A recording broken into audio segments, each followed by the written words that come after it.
Halo adik-adik, jumpa lagi dalam mata kuliah aplikasi komputer. Pada pertemuan kali ini kita akan membahas mengenai pembuatan kurva tertutup dan pewarnaan objek.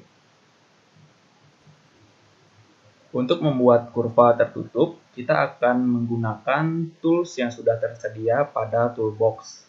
Ya, letaknya pada bagian sebelah kiri dari lembar kerja kita. Jadi di sini.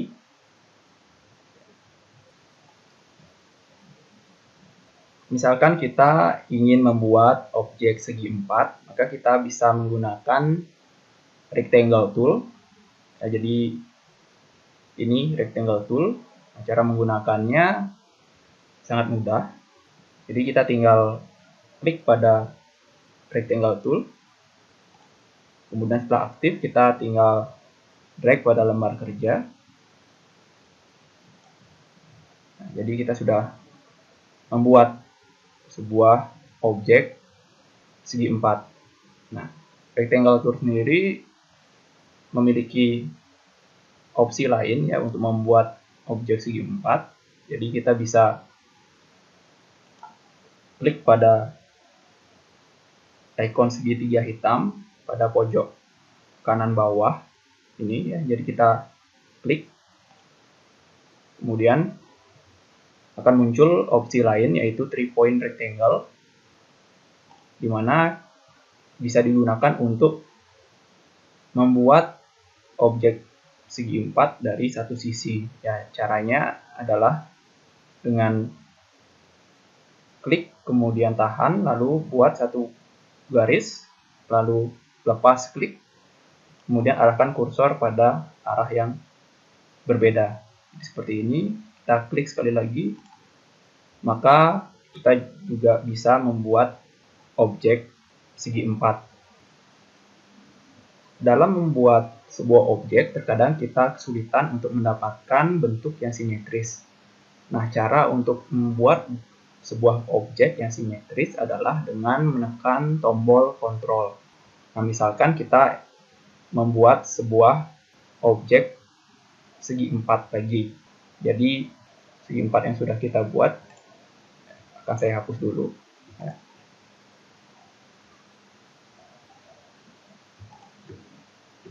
Kemudian kita klik tool rectangle tool, kemudian tekan dan tahan tombol kontrol, lalu drag pada lembar kerja seperti ini. Nah, maka kita akan mendapatkan objek segi 4 yang simetris. Nah, pada objek segi 4 yang sudah kita buat, kita juga bisa membuat sudut-sudut pada objek tersebut menjadi sudut tumpul. Nah, caranya adalah dengan menggunakan shape tool. Ya, jadi saat objek yang kita buat ini sudah terseleksi seperti ini, maka kita tinggal menekan shape tool. Ya, kita tekan shape tool, lalu akan muncul ikon kotak hitam ya di sekitar segi 4 yang sudah kita buat. Nah, kita tinggal mengklik kemudian menggeser kotak hitam tersebut ya, sehingga segi 4 yang kita buat itu sudutnya menjadi tumpul seperti ini.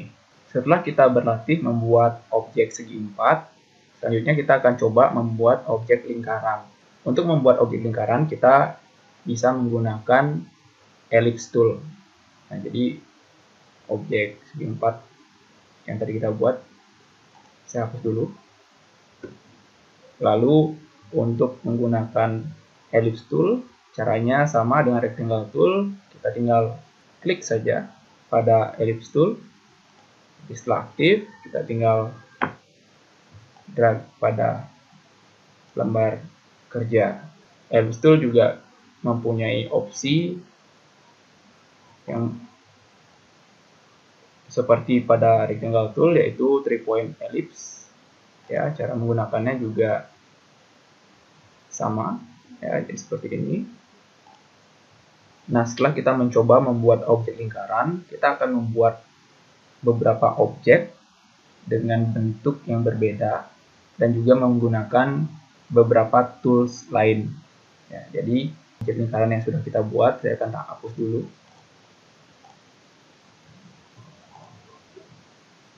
Nah, tools yang akan kita gunakan itu letaknya ada di bawah dari ellipse tool, jadi di sini.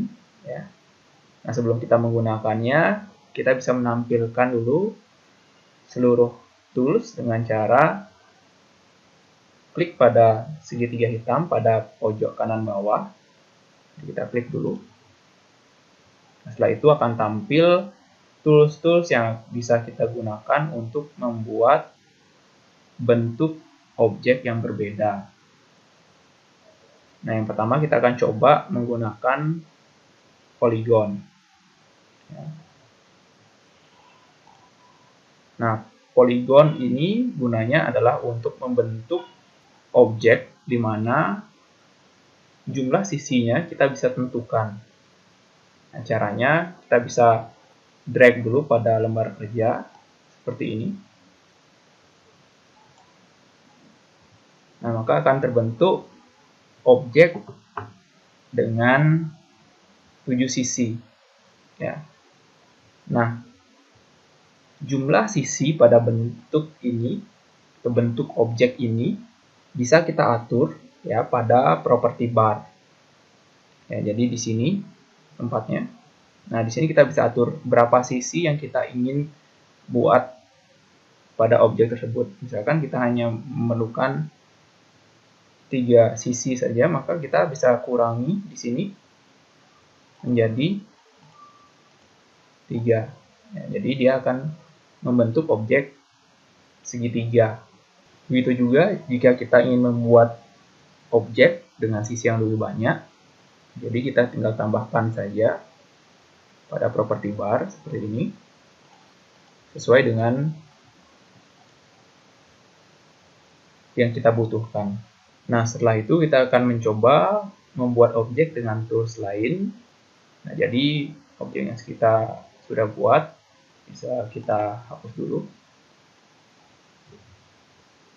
Kemudian kita tampilkan kembali pilihan toolsnya.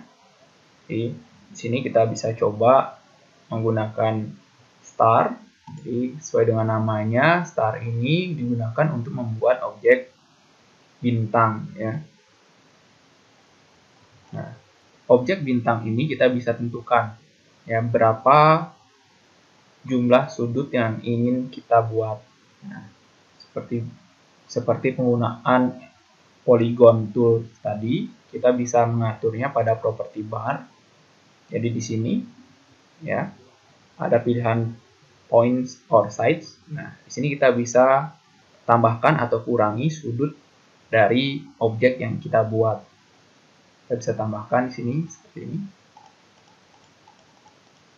Nah, sesuai dengan keinginan kita. Nah, selain menambahkan sudut, kita juga bisa mengatur kedalaman sudut yang kita buat. Nah, caranya kita atur pada setting di sebelahnya, ada sharpness di sana. Nah, kita bisa atur di sini. Semakin besar jumlah sharpness-nya, maka akan menghasilkan kedalaman sudut yang lebih dalam. Misalkan kita tambahkan di sini, maka sudut yang kita buat bentuknya akan semakin dalam.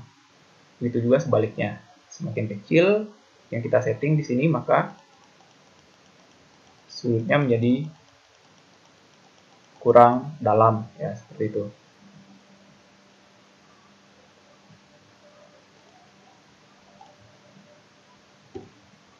Oke, tools lain yang bisa kita coba adalah complex star. Ya, sama mirip seperti star tadi. Complex star juga gunanya untuk membuat bentuk bintang, namun bentuknya lebih kompleks ya. Jadi seperti ini.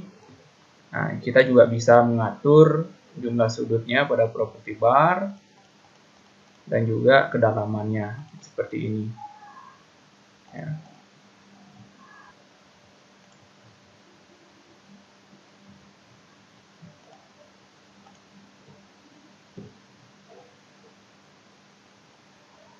Kemudian kita juga bisa coba basic shape di sini. Ya, agak berbeda dengan penggunaan star dan complex star. Basic shape, kita bisa menentukan bentuk objek yang ingin kita buat pada property bar.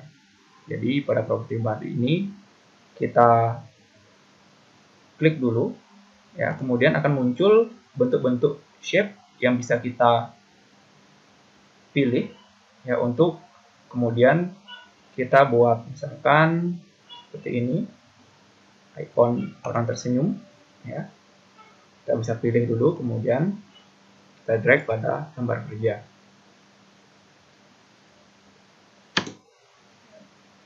Jadi cukup banyak bentuk, ya, variasi bentuk yang bisa dibuat. Ya, selain basic shape, ada arrow shape juga sama. Nah, ini ada bentuk tanda panah, ya. Jadi kita bisa pilih bentuk tanda panah yang ingin kita buat. Ya, misalkan seperti ini, ya, tanda panah ke bawah. Lalu ada tools-tools lain yang juga penggunaannya mirip, ya, seperti basic shape ataupun arrow shape. Ada flowchart di sini, ada banner, ada call out, ya. Jadi semua pengaturannya atau jenis dari bentuk yang dibuat itu semua ada pada property bar. Tinggal kita pilih objek mana yang ingin kita buat.